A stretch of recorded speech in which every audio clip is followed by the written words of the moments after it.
Salut à tous les amis, aujourd'hui on se retrouve pour la FAQ du FMC. J'ai récupéré pas mal de questions sur Instagram et on va essayer d'y traiter et de répondre au plus grand nombre. Comment tu vas Fred? Impeccable, un bon week-end, hein? Ouais, moi j'ai mangé un peu trop ce week-end. Ah, Je lance le générique Fred et yes. après c'est parti.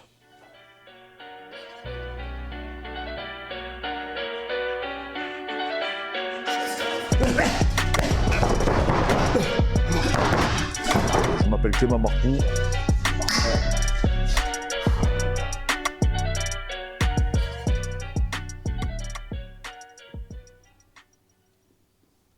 Les amis, n'hésitez pas à vous abonner, n'hésitez pas à nous contacter aussi sur Instagram si vous voulez échanger avec nous, nous poser des questions, etc. On le fera avec grand plaisir.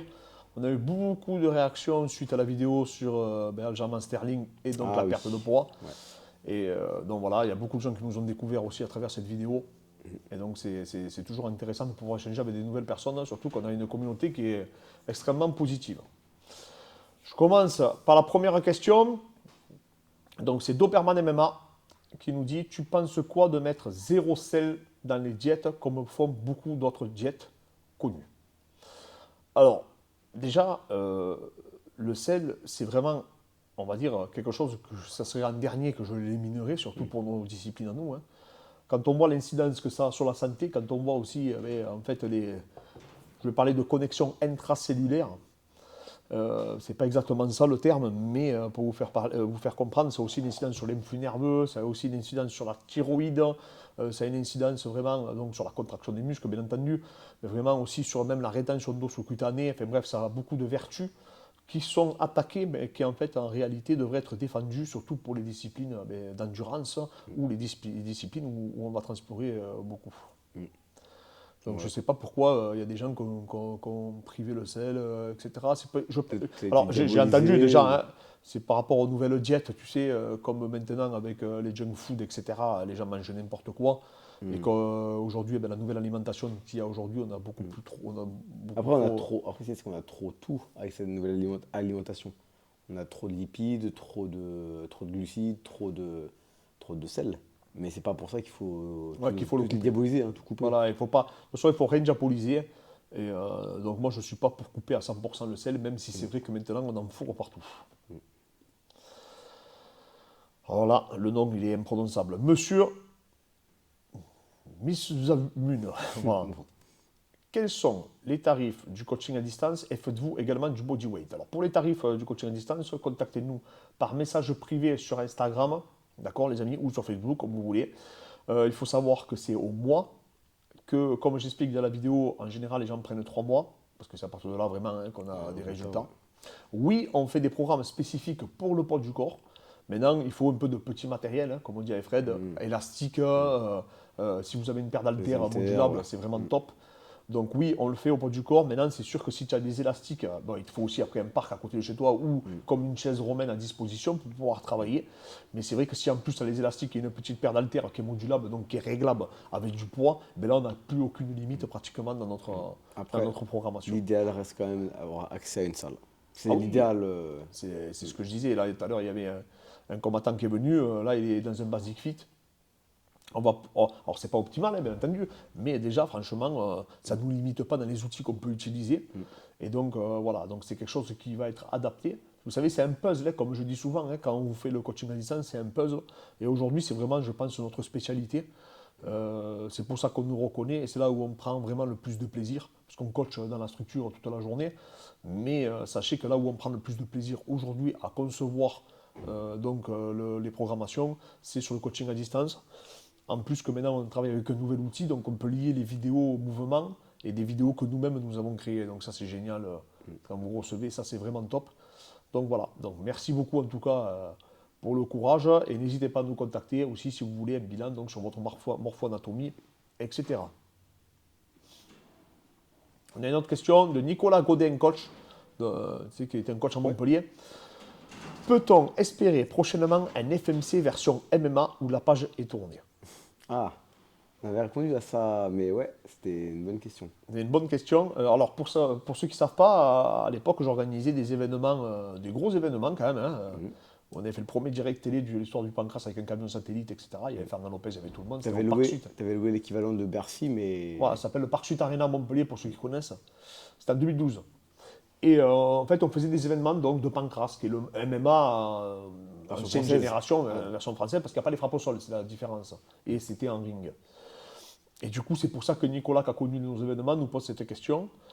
Je pense qu'un jour, on en fera un, par défi, parce qu'on est quand même jeune. Donc, c'est pas comme si on avait 70 ans et que la vie était terminée pour nous. Donc, je pense qu'un jour, on en fera un. Mais on fera jamais une série de tous les mois comme ils font à Ça, c'est Arès fini. ou- Moi, je vous le dis, ça m'a tué. Le C, Freddy, il rigole, c'est pour ça qu'il rigole. Je peux même pas vous expliquer le stress que c'est un truc de malade.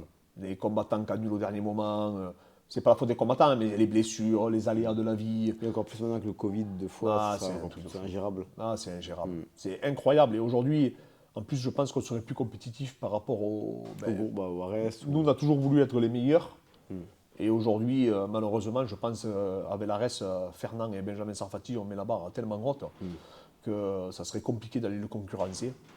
Ils ont des commentateurs en anglais, des commentateurs français, des speakers anglais. En fait, c'est un truc de malade. En fait, c'est une machinerie incroyable et ça fait du bien de voir ça, en tout cas en France. Donc voilà, Nico, c'est pas pour l'instant, mais ça se fera sûrement un jour. Maxime, je pense que c'est Maxime Thomas, hein, il n'a pas écrit ça. Selon toi, que devrait faire Taylor? Parle de Taylor Lapidus. Hein. Rester chez Arès ou essayer de retourner à l'UFC? Fred, qu'est-ce que tu en penses? La question elle est simple. L'idéal serait qu'il retourne à l'UFC. Après, si l'UFC ne le prend pas, il ne va pas rester sans combattre. Donc du coup, le Arès, c'est la meilleure organisation en Europe avec le Cage Warrior et le KSW. Mais au Arès, il est chez lui à domicile, donc autant rester au Arès et espérer que ça se fasse à l'UFC. Et si ça ne se fait pas, au pire, il se faire plaisir au Arès. Après, est-ce que vous ne pouvez pas être roi au Arès qu'être, on va dire, petit soldat à l'UFC? Parce que l'UFC, si tu arrives et que tu n'es pas... À l'Arès, c'est le king, c'est-à-dire que c'est lui qui a la ceinture, il a tout le soutien du public français. S'il avait le choix, il préférait être petit dans la Ligue des Champions. Tu as quand même envie d'être en Ligue des Champions au bout d'un moment. Ouais, mais il y a goûté. Ouais, mais comme il dit Fernand, à un moment donné, il a dit Taylor. Il a dit attends, j'ai pas envie qu'on me respecte pas, qu'on me propose un short notice à une semaine de l'événement, alors que pour l'Arès, il peut faire un vrai cas d'entraînement, il touche des primes qui sont plus qu'honorables. Mais au Arès, plus personne ne voudra le prendre au bout d'un moment. Tu vois ce que je veux dire? Ah oui, ça par contre, voilà, oui, là, ouais, c'est vrai. Là, il a pris Wilson Race. Là, c'est un tueur. Et Wilson Race a perdu. Là, il a pris Pena. Voilà, Pena, qui était en gros le meilleur en Afrique. Dans tout le continent africain. Il a détruit. Il a pris donc un Brésilien qui avait combattu pour la ceinture de l'UFC. En Europe, plus personne ne voudra l'affronter. Ou alors, il faudra mettre un échec énorme, et encore. Voilà. C'est trop risqué de prendre Taylor aujourd'hui. Parce que si tu le prends, il est compliqué. Et si tu le bats, tu bats Taylor. Mais moi, je pense qu'au bout d'un moment, il pourra plus faire 3-4 combats au Arès, plus personne ne voudra l'affronter. Ah oui, non, mais c'est sûr qu'après, c'est difficile de trouver des adversaires. Il pourra trouver, mais il faut des adversaires qui puissent lui apporter. Au niveau du ranking, au niveau du classement. Non, c'est vrai que c'est quasiment impossible. Évidemment, ceux qui sont au-dessus de lui, ils sont à l'UFC ou au PFL. Ils ne vont pas quitter le PFL pour le Arès. C'est pas évident. Ça va être compliqué. Donc, après, là, il a un confort, il est chez lui, devant son public, il est soutenu. Il passe sur l'UFC Fight Pass. Pour moi, oui, bien sûr qu'il faut qu'il aille à l'UFC. Il y reste encore quelques années. Il est à son apogée. Je pense qu'il n'a jamais été aussi fort. Et en plus, je pense que maintenant, mais j'ai confiance, je pense qu'il pourrait vraiment faire quelque chose donc à l'UFC. Donc oui, l'UFC. Maintenant, voilà, pas être méprisé. Et contre qui t'aimerais bien le voir à l'UFC? Par exemple, on va dire, il rentre dans le top 15. S'il y a un mec du top 15, il y a un mec que t'aimerais bien le voir affronter? Ah oui, il y en a un, c'est sûr. Il y en a un que ce serait mon rêve qu'il affronte. Tu dis qui? Sean O'Malley. Ah oui. Ouais. Parce que Taylor a une très grande allonge. Taylor est très compliqué, il prend très peu de coups. Sean O'Malley, pareil, parce qu'il est un très bon boxeur. Ça serait un combat extraordinaire. Ouais, et ça hyperait à mort Taylor. C'est-à-dire qu'en fait, ça créerait une hype autour de Taylor. Ouais. Parce que Sean l'arrêterait pas. C'est Taylor la plus, tu peux le battre, mais tu vas le battre de rien. Oui, tu vas pas le rouler dessus. Non, tu peux pas. Il se livre pas, il te compte. C'est un contreur, Taylor. Ouais. Très compliqué, très explosif. Il te donne rien. Donc Sean O'Malley, même s'il gagnerait, il pourrait le prendre, à mon avis, sur une petite décision, tu vois.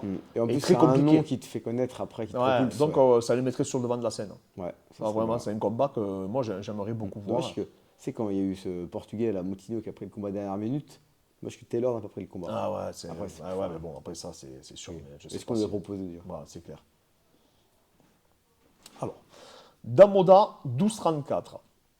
Comment gérer les courbatures sur un entraînement full body 3 fois par semaine? Merci à vous. Ben, merci à toi déjà. Ben, les courbatures, le problème, c'est. En fait, il ne faut pas les voir comme un ennemi, hein, les courbatures. Hein, c'est beaucoup plus complexe que Ce ça. que je veux dire, si t'en as pas, c'est que. C'est justement, au contraire, si t'en as pas, c'est peut-être pas Après, optimal. c'est pas forcément. Il y a des gens qui en ont moins que d'autres. Hmm. Mais en fait, s'entraîner avec des courbatures, ça peut être pertinent. Sachez-le. Donc, gérer. Si tu fais la course au non. À ne pas avoir de courbature, pour moi, c'est une erreur. C'est quand même une alerte. C'est quand même une réponse physiologique. D'accord? Je ne spoilerai pas les dernières études qu'il y a eu sur le sujet, mais pour vous faire simple, en quelque sorte, on en a un peu besoin des courbatures. Ça nous donne des signaux qui ne sont pas anodins.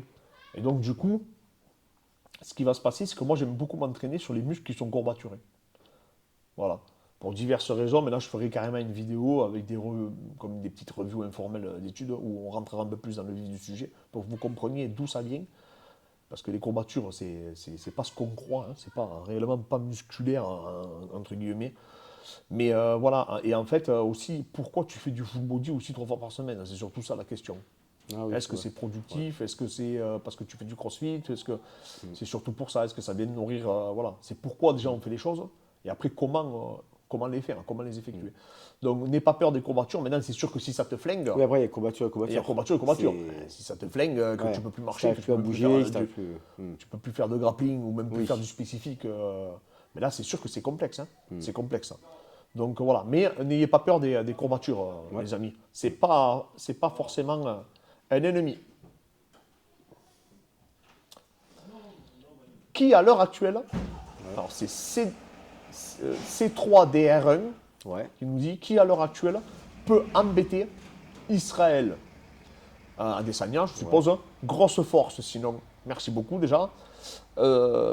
Qui pour toi pourrait embêter Israël Adesanya actuellement? Je vois personne. D'accord. T'aurais dit Whittaker, c'était le seul pour moi qui Ah oui, pouvait. bah, de toute façon, ils ont fait un match très serré. Hein. Moi, j'avais, entre guillemets, misé sur Whittaker parce que je me suis dit c'est le seul qui peut le faire. Maintenant qu'il a perdu la revanche, Whittaker, franchement, je vois pas Vettori. Non, j'aimerais bien dire Nassourdine, tu vois. Mais là, aujourd'hui, Ah, c'est compliqué. Hein. c'est trop dur. Franchement, il y en avait un qui nous avait mis en commentaire, ouais, ce serait plus facile pour comment il s'appelle? Pour Ramzat. Pour Ramzat Ah, Chimaev, je sais pas, de monter que en welter. Mais il ne se rend pas compte que Israël, Je sais pas ce qui s'est passé. s'il prend le nombre de coups qu'il a pris Ramzat contre Burns, qui fait Les une tête amis. de moins, Ah, qui est Jiu-Jitsuka, contre Ah, Israël, non. Israël, personne n'a. Arrête, Il est là. trop dur à amener au non, sol. non, les amis. Tu sais, le Les Polonais, amis. il a mis 4 rounds avant de l'amener au sol. Les gars, déjà, Blakovic, c'est un monstre, hein, déjà, pour commencer. Bon, je ne parle même pas de Blakovic, mais vous savez, vous parlez d'un mec, les gars. Déjà, pour moi, on ne met pas dans la conversation deux personnes comme ça. C'est-à-dire que moi, je ne mets pas Adesanya dans la conversation avec Ramzat. On parle d'un mec qui est en train qui a mis KO Whittaker, donc le challenger numéro 1, Et Paulo Costa. qui a mis KO Paulo Costa, qui a battu Yoel Romero, Ouais, le meilleur lutteur de l'UFC. Tu sais, quand t'es dans une cage avec Yoel Romero, t'as plus Et peur de t'as personne. plus peur de personne. Et Romero frappe comme une mule, personne à la lutte de Romero. Ouais. Mettez-le-vous bien dans la tête. Il a battu le gros lutteur là. Comment il s'appelle? Le gros lutteur des 84. Bronson. Oui, Bronson. Ouais. Mais, Bronson. Et Bronson, il n'arrivait pas à l'amener au sol. Hein. Bronson, il a galéré énormément. Il a battu Vettori, qui est un des plus gros Et il a- cutters de non, la non, catégorie. Bronson, il a jeté au sol Yoel Romero. Oui, il a jeté au sol Yoel Romero. Il avait Il a du mal galéré avec, il a plus galéré avec Adesanya que Ouais. Yoel Romero. Donc, imaginez une seule seconde qu'Adesanya, tu peux le coller, le bloquer, le ramener, le stabiliser pendant 5 rounds et sans prendre de coups, alors que le mec, il est plus grand que lui et qui cogne comme une mule. Ouais. Je vous rappelle qu'il a déconnecté Costa et Whittaker Sur un en petit- les frôlant. Hein. ouais. Non, Adesanya, pourtant je suis pas fan du tout de son Non, non style. plus, ouais. Mais En plus, on n'est pas des fans d'Adesanya. Non, mais On est c'est. pas du Non, tout des non, fans. il y a un monde là. Là, il faut même pas. De toute façon, il le sait. Même avant, il en parlait. Il avait Oui. fait une vidéo où il avait dit. Easy fight, money combat, fight. combat ouais, facile, combat Whittaker facile. et Adesanya, les deux le mettent sur une civière.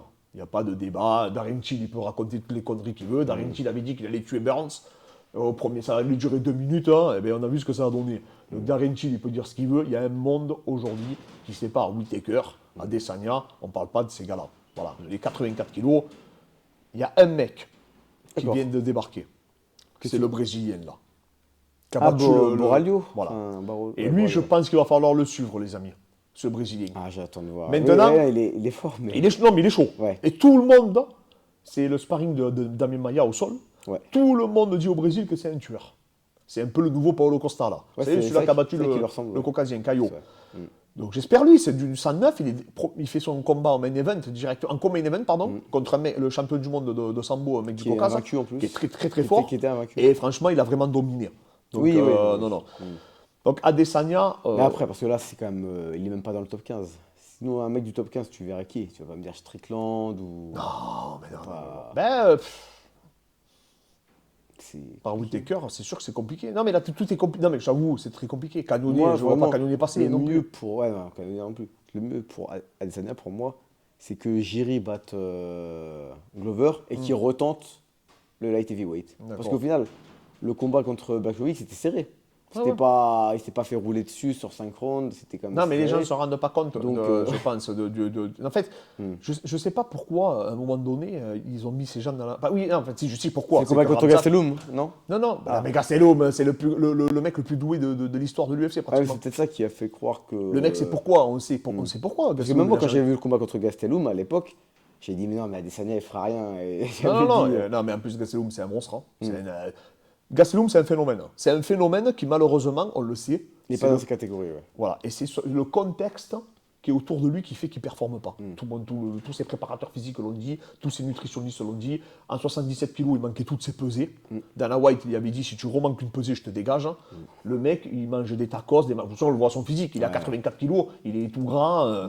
Enfin, voilà, le mec, il aurait été drivé. Et vraiment, avec un contexte professionnel, il n'aurait jamais perdu ce gars-là. C'était un nouveau phénomène. Maintenant, c'est un peu comme BG Penn, etc. C'est Ouais, pas un c'est- mec, voilà, il aime la vie, il aime Après, se quand faire Il plaisir. disait qu'il voulait pas donner le pourcentage de sa Oui, prime il ne au voulait pas donner le nutritionniste, pourcentage de quoi. sa prime, il faut savoir à son nutritionniste. Donc il a Oui, il manqué préférait, la voilà. Non, voilà, mais c'est pour vous résumer. Maintenant, c'est en boxe, il est extrêmement fort, en lutte, il est extrêmement fort. Mais bon, au dernier round, Adesanya l'a atomisé. Oui, non, Enfin, bien sûr, non, c'était. Et Adesanya fait ça. Il monte en puissance Ah oui, à non, chaque c'est- combat. c'est plus le même, Et c'est même plus le même. Vettori, Vettori en grappling. Tu crois que Ramzat en grappling, il est plus fort que Vettori? Vettori, c'est un tueur à Vettori, gage en il est- grappling. C'est un tueur à gage. Il est physique en plus. Et il est énorme. Il est énorme. Le Vettori et Costa, c'est les deux plus énormes de la catégorie. Il a un sacré double leg et ça cogne dur. Ouais. Gros Ça encaisseur. encaisse, hein. Et les gars, c'est pas Gilbert Burns, ça. Hein. Ah, c'est des mecs, c'est un autre monde physiquement et mentalement. Vettori, il est en pierre. Ouais. Tous ces sparring disent tu peux lui arracher la tête. Hein. Non, il ne faut pas mettre dans la même conversation. Il y a déjà à 77 kilos, c'est déjà très dur. Et 84 kilos, c'est un autre monde. Ouais. Là, tu as des mecs, Pau Costa, Romero à l'époque et tout. Oh, les gars, on ne parle pas des mêmes histoires. Hein. On parle de mecs qui font tous 1m85, 90 et qui font 100 kilos. Hein. Si déjà tu galères à faire tomber des mecs, c'était un ancien 70 kilos, Burns. Burns, c'est un 70 kg. Attends, là, tu parles d'Adesanya, il fait 1m94, je crois. Non, et il cogne comme une mule. C'est vrai, ouais. Tu peux pas te permettre, et comme me disent pas, oui, mais il va le coller. Et la blague. il a affronté Blachowicz qui a essayé de le coller. Hein. Non, mais- Pendant 3 rounds, il arrivait Des pas. fois, j'ai des réponses, on me dit, oui, mais il va le coller à lui, il va pas prendre de risque. Non, mais la blague. Comme si personne n'a essayé de coller à Adesanya. Mais tout le monde essaye de le coller à Adesanya. Mais le sûr. problème, si ça serait aussi facile, tout le monde aurait gagné contre Ouais. lui. Et le problème, c'est ça. Et il a affronté surtout des mecs qui c'est des tueurs en lutte. On l'a déjà Oui, vu contre des gros oui, lutteurs. oui, on l'a vu contre des lutteurs. Bronson et Romero. Et Romero. Et Vettori, qui est un monstre en lutte Et aussi. Blachowicz, il a une très bonne lutte Et aussi. Bokovic, qui est très très fort en lutte. À part ces deux double legs qu'il a réussi à faire à la fin. Non. Et attends, dans les comme 4e, il 5e round. il était énorme. Il est Oui. énorme, le Polonais. Il ne faut pas se leurrer. Donc voilà. Donc voilà. Et donc, du coup, Adesanya. tu verrais qui, du coup, vers quelqu'un en middleweight Mais j'ai envie de croire un peu en ce Brésilien. J'ai envie de croire un peu en ce Ah, Brésilien. C'est ouais. du 109. Bon, bah. C'est du 109, il arrive, il fait comme un event direct contre un tueur. Ouais. Donc je me dis peut-être que ce mec, il fait 2-3 combats derrière, il peut aller parce qu'il est vraiment costaud lui Si aussi. Sinet Sourdine bat Gastelum. Nassourdine, ça boxe. Après, est-ce que c'est un boxeur qui va inquiéter Adesanya? Je sais pas. Après, Adesanya, ce qui peut jouer contre lui, c'est comme ce qui peut jouer contre Kamaru, c'est sa longévité. Ouais, Il fait que défendre des titres. Est-ce qu'il va pas se lasser? Ouais. Possible, hein, aussi. Ouais, Hein, c'est possible. qu'il se lasse, lui et Kamaru, au bout d'un moment. Ouais. Tu vois? Donc voilà. Moi, personnellement, pour l'instant, je vois personne, actuellement. Pareil. Pierre Le Lion nous demande comment s'entraîner les 2 dernières semaines d'un camp de préparation, donc au pic d'affûtage. Fred. Alors, toi, déjà, la dernière semaine, toi, t'aimes bien pratiquement presque te concentrer que sur la perte de poids, tu m'as dit. Alors déjà, la perte de poids, faire de la visualisation et de la tactique. Ouais. Après, ça dépend le poids qu'on a à Après, perdre. ouais. En général, la dernière semaine, c'est vraiment basé sur le cutting et des répétitions de schéma moteur, vraiment Eux, les tactique. Brésiliens, les 2 dernières semaines, ils s'entraînent quasiment plus, ils font que la perte de poids, les Brésiliens. C'était connu pour ça, hein, parce qu'ils faisaient des gros cuttings. Donc ça rejoint un peu ce que faisait Starling. Bon, la dernière semaine, les amis, de toute manière, hein, parce que j'en ai qui me disent, oui, tu peux pas t'entraîner la dernière Ouais, tu sais semaine. que t'en as, ils font des sparring la dernière semaine. Ouais, T'as des fous. Hein. Après, ça, c'est leur problème. Mais ce que je veux dire, c'est qu'il y a un truc qu'il faut comprendre, les amis, vous n'avez pas progressé la dernière semaine, c'est terminé. Donc là, maintenant, ce qu'il faut, c'est s'économiser aussi bien nerveusement que physiquement. Et vous ne vous rendez pas compte de ce que c'est la perte de poids qu'ils font, ces gars-là. J'en reviens encore aux jeunes, les gens qui vont me dire, oui, mais le mec qui jeûnait, il faisait l'Omada ou le Ramadan, etc. Vous ne vous rendez pas compte de ce que c'est pour un combattant. Donc voilà. Pareil, tu sais, par rapport à la photo que j'ai mise de Colby, tu sais, de Colby, je leur disais que toi, tu faisais 72 kilos à l'année. Ouais. Et tu combats 61. Et c'est pas un énorme cutting. Et, C'est attends, pas, je sais pas, un gros cutter, parce qu'il y en a, ils disent, oui, mais il arrive tranquille, Colby. Mais comment t'arrives, toi, Fred, à la pesée? Ouais, ben aussi, c'était pas un énorme On cutting. n'est pas obligé de te porter, hein. Non. Donc, Non. et je vous dis, après, nous, on l'a vu, hein, quand tu as vu Dylan Dennis et tout, toi, Oui, ils sont énormes. Dylan Dennis, tu peux dire combien tu penses qu'il pèse? Ah, il est pas en dessous de 90. Voilà, Dylan dessous. Dennis. C'est Donc, impossible après, qu'ils soient en dessous de 77, 90. moins de 77, et quand on le voit, il est maigre. Ouais. Quand on le voit. Mais le plus bel exemple en France, c'est Michael Lebou. Oui. Michael Lebou, allez voir Michael Lebou, Il combattait notre en copain. 70 kilos. Il a combattu à 70 kg à M1. Il faisait 88 kg, je crois, quand il est venu à la salle. Ouais. Regardez-le en photo ou en vidéo, vous allez dire, ah non, mais il est normal. Il est normal. Et le mec, il fait 88 kg. Je ne sais pas combien il fait, Mika, ce gros-là. Maintenant, il combat 77 maintenant, mais avant, ouais. Et voilà, Ouais, maintenant il moi, combat était à qu'à 77 parce qu'il ne veut plus combattre 70. Mais c'est pour vous dire, les amis, on ne se rend pas compte, vraiment. Je vous le promets, vous ne vous rendez pas compte. Et ne vous fiez pas au dire des mecs. Parce qu'il y en a qui me disent, oui, mais il a dit. Mais Paolo Costa, les amis, il a dit qu'il ne prenait même pas des acides aminés. Anderson Silva, il disait qu'il ne prenait rien, les mecs. Mais vous, Oui. comment il s'appelait Coleman, Randleman et tout, ils disaient qu'ils prenaient rien. Ils prenaient qu'on prenne la protéine, les gars. Oh, mais faut pas croire. Ah, c'est vrai. Mais c'est trop facile. Moi aussi, moi je fais 90 kilos aujourd'hui. Et bien alors je vais dire aujourd'hui sur cette vidéo YouTube, oh Fred, dis-moi combien je pèse. Tu pèses combien, Clément? 72 kilos, voilà. Et il y a les mecs qui vont récupérer, ils vont dire, ah mais non, Marco il a dit qu'il faisait 72. Mais non, ça marche pas comme ça. Faut pas être crédule. Nous, on s'est entraîné un peu partout. Sincèrement. Tu vois la taille du gars, J'ai tu vois plus- les proportions, évidemment, tu sais très bien que physiologiquement, tu peux pas être à 70 kilos si quand tu vois. Enfin, c'est. Tu vois. Rappelle-toi quand on a vu Gary Tonon, torse nu. Ouais. Moi, Gary Tonon, quand je le voyais en vidéo, je me suis mis dans le corps d'un vélo. Quand on l'a vu en vrai à New York, on s'entraînait avec lui, mais il était à 78 kilos plein. Voilà le dos et tout. Même Nicky Ryan, quand il s'est mis torse nu, tu te rappelles, il avait 16 ans, mais il était déjà costaud. Ouais. Le pire, c'est les frères Miao. Nous, on s'imaginait que c'était plus petit que toi. Ouais, c'est vrai. Et quand on les a vus, on était impressionnés. Il fait 74 kilos, Paolo. Ouais. Et quand tu le vois taper Paolo Miao, et heureusement que j'ai la photo avec lui sur mon Insta. Je faisais 81 kilos, moi. Heureusement. Les gens, il y a des mecs qui me commentaient, des Français, qui me disaient, putain, mais je ne l'imaginais pas comme ça. Je croyais qu'il était beaucoup plus petit, beaucoup plus maigre. Mais moi, même moi, quand je l'ai vu débarquer, j'ai dit, mais Paolo, je dis, mais t'es bien gros. Il m'a dit, ouais, mais beaucoup de gens me le disent. Ouais. Mais parce qu'on ne se rend pas compte, en fait, on pense que voilà. Et il y a une photo, et j'aurais dû la récupérer, de Colby avec Poirier. Ouais. Et Colby, il est plus costaud et plus grand. Et Poirier fait 86 kilos à l'année, hein, il a dit. Hein. Ouais. Donc, tu peux pas. Au bout d'un moment, c'est plus possible. Voilà. Après, lui, il fait partie, et ça, c'est la réalité, il fait partie des petits, des mecs qui cuttent pas beaucoup. Pas beaucoup, ouais. Voilà. Il Comme cut, Nassourdine. mais- Nassourdine, je crois qu'il avait dit, Fernand, qu'il était à 90 kilos, non 91 kilos. Ouais, je crois, ouais. Voilà. pas- Mais il pour faudrait un- lui demander. Apparemment, il ne Pour cute pas pour un énormément. middle, c'est pas énorme, ouais. C'est pas énorme. Mais les mecs, il ne faut pas se leurrer. Un mec comme Colby, moi je pense qu'il fait 87-88 kilos à l'année. Tu vois, D'accord. je pense. Hein. Hors combat. Ouais, je pense.